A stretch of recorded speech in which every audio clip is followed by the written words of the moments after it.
Asphalt temp of 77, and the pace car hits pit road.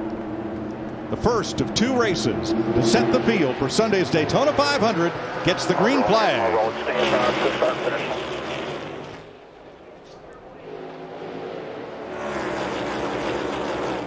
Still half back to the 24 mile with you. Still.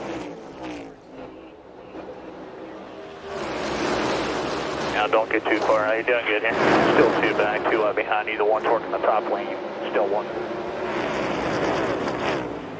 An orderly pack. Kaz Grala's in trouble right away. He has kind of lost touch with that group there. One thing you saw right off the bat, and I kind of anticipated this, was that 5 car obviously going to be on the pole unless something happens right here. Move down in front of his teammate. All 3 Hendrick Motorsports cars probably going to stay there, Larry, until something happens he doesn't like, and then I'd say you'll see that guy get out of Dodge. Yeah, 12 Chevrolet drivers in this field, 6 of them at the front. I look for all of them to really work together, which would include those 3 Chevrolet drivers from Hendrick. Leading a lap in the duel for the first time is Kyle Larson. He has never previously led. And let me correct, it's Noah Gregson who has lost touch with the pack, not Kaz Grala, who's up there in 15th place. But he knows he's going to race on Sunday. Gregson does, yes. He is locked in on speed. That is their only car. They don't have a backup, so he is staying out of harm's way. There's Grala on the left of your screen. If there was an award for graphic schemes this week, it would already have been decided in favor of number 50.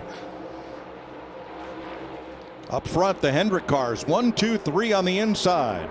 Here come the Chevrolets to pit road. Much bigger brakes on this Gen 7 car. Later braking down to pit road speed. Jamie. And a nice countdown for William Byron as he makes his way down with all of his teammates. What a night they had last night. The power. It was a big night for Hendrick Motorsports. The 24 is in his box. His team over the wall. They've been practicing this for over a year. Nice work so far. Regan, we'll go to you. Well, Chase Elliott with his race car right now just a little bit tight. Worried it might get tighter, so a small adjustment for that. And your leader, Kyle Larson, that race car good other than when cars are pushing him. Kaz Grala pitted with the Chevrolets, but does not gain a tow coming off pit road. Here are the Fords coming to pit. We had a mixed agenda right there. Looked like Kurt Busch and Tyler Reddick went with right side tires only. A lot of the other Chevys, Jamie, went with 4 tires. Remember, Brad Keselowski in the number 6 as the number 2. His old team comes right around in front of him there. Austin Cindric saying he's just a bit tight off of turn 4. It'll be right sides for him. We'll go to Regan with his teammate. All right, and Blaney, a nice move forward in the field. That race car right now, a little bit of a 4-wheel drift off the corners. That means it wants to slide up off the bottom of the racetrack just a little bit. Kaz Grala, too fast, exiting pit road. The speeding police have nabbed him. Oh, no. That keeps is getting worse. Pass-through penalty at pit road speed. Not good. I tell you one thing I did see and noticed right here from the windshield dyno is those boys are able to come into the pits way harder than they used to be able to. Diving in there, I just knew Ryan Blaney in that 12 car was speeding, and I think he made it. Haven't heard in my ear yet. Nope. Now, if these drivers stay single file, oh, never mind. Here comes Keselowski. Man, that's a little earlier than I was expecting right there, Larry. Yeah, and Chase Briscoe in the 14 goes with him, but you see Austin Cindric in the 2. He stays with his teammate Blaney in the 12. All this is going to do one thing. Bring that pack of Chevrolets closer to them. Sure is. I don't know if anybody blocks any better, though, than Brad Keselowski. No. 4 cars trying to play capture the flag. The white flag waves, 1 to go. Sponsored by Credit One Bank.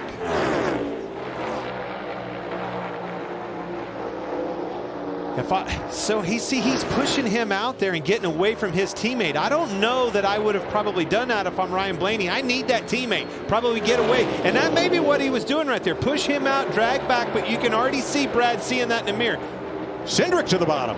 Whoa! That is not at all what I thought was going to happen.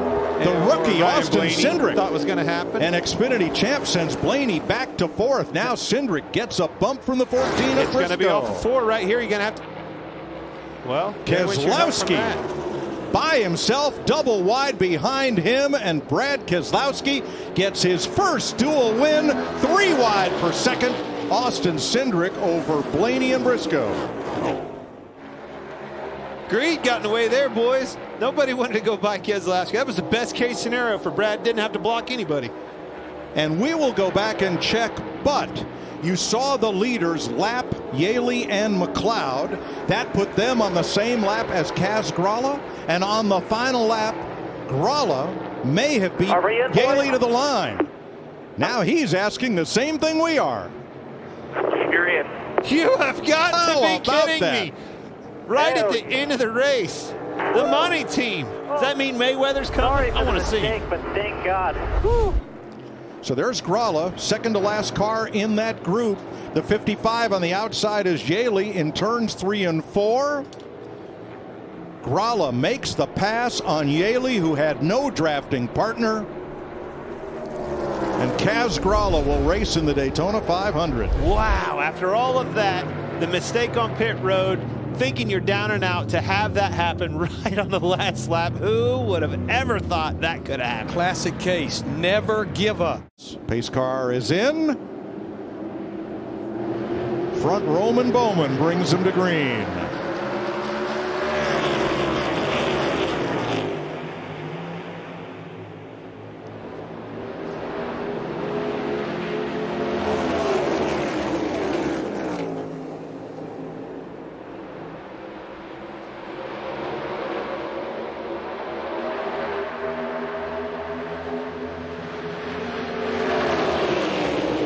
See Joey Logano pushing hard on Eric Almirola in that 10 car, going to the front in a big way. Look at this momentum. Look at the speed that they have over those cars on the inside.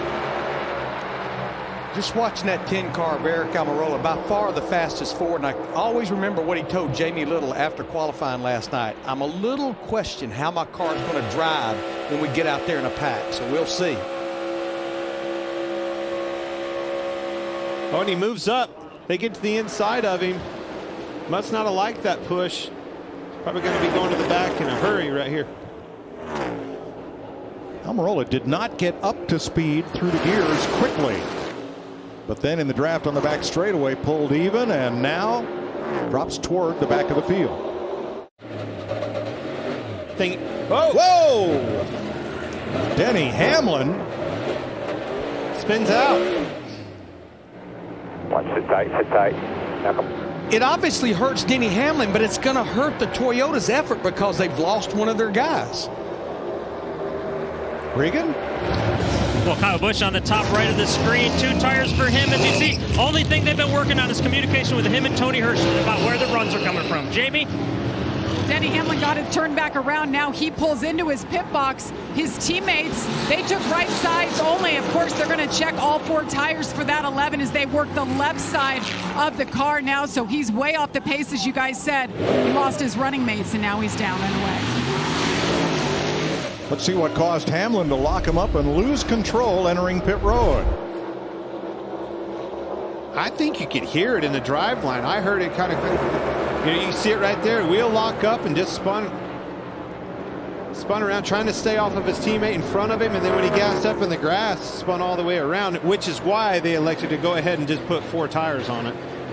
Yeah, you can see the front tires locked up right there. But I saw the left rear locking up as well. And in that in-car camera right there, you can actually hear, I know with this car, with this new transmission, the way we have it, you hear it kind of bouncing, hopping with that rear drive line. And the way it went. Hamlin's known for being extra aggressive getting onto pit road with the occasional speeding penalty coming in. And with these new brakes with 30% more effectiveness than last year and these wider tires, did he just maybe grab for a little too much? Does Chris Buescher have a move? He's now backed up to McDowell. Half a car length to the leader, Logano. He's got to go to the bottom. Oh! And he can't get there, and he wrecks Logano. Logano blocked. Logano moved down, blocked. I hate to say it. He was under him and got a pretty big block right there. You knew it was going to be aggressive, and unfortunately, cost him.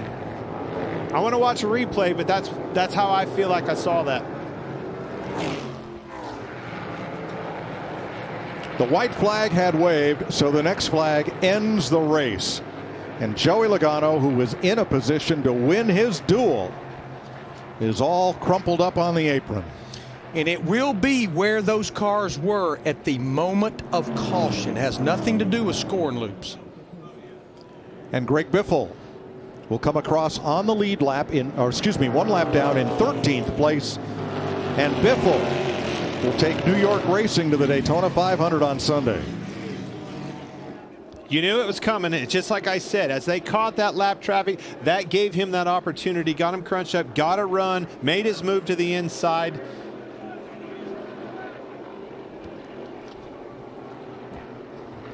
Waiting on the unofficial results, Harrison Burton, we believe, is third. And is it Chris Buescher or Michael McDowell who was in front at the moment of caution? And that is determined by the NASCAR officials. They have a button they hit that illuminates the caution lights and freezes the scoring. And then NASCAR also uses video evidence to determine the order of finish when the caution occurs on the final lap of the race. You can see him backing up a little bit here, gets the push off of Michael McDowell and sets this up for the exit of turn 2. They clear David Reagan. Goes for the move to the inside, and I called it, and I knew Joey moved down to make a block. You knew he was going to have to, went for it, and unfortunately got turned around in a wreck. We'll take a second look. I want to see when his caution come out too. Buescher dives to the inside, fills Logano's mirror. He comes down and they collide. Look at McDowell slamming on the brakes along with Burton. They get through. Yes, but when does his caution come out? Because Chris Buescher is still ahead of him right now.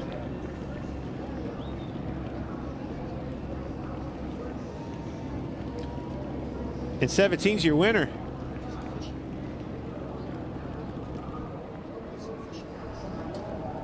I'm getting a thumbs up over here, boys. Chris Buescher, number 17, your winner.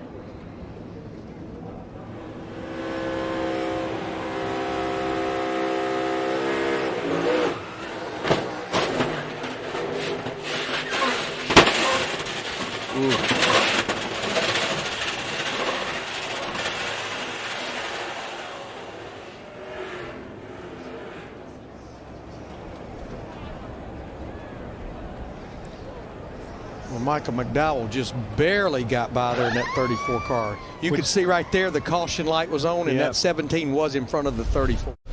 First, this replay, Buescher, as he explained, just trying to get down in front of David Reagan, and Joey Logano comes down in front of him. And they hit right front to left rear. Logano goes in the wall, and no, McDowell did not touch him. It was Harrison Burton who got into Logano after that. Now, using the Fox Ghost car, there is the moment of caution, the timestamp that goes on the video. Buescher was below the yellow line, but he was in the act of avoiding the collision, and so he is your winner.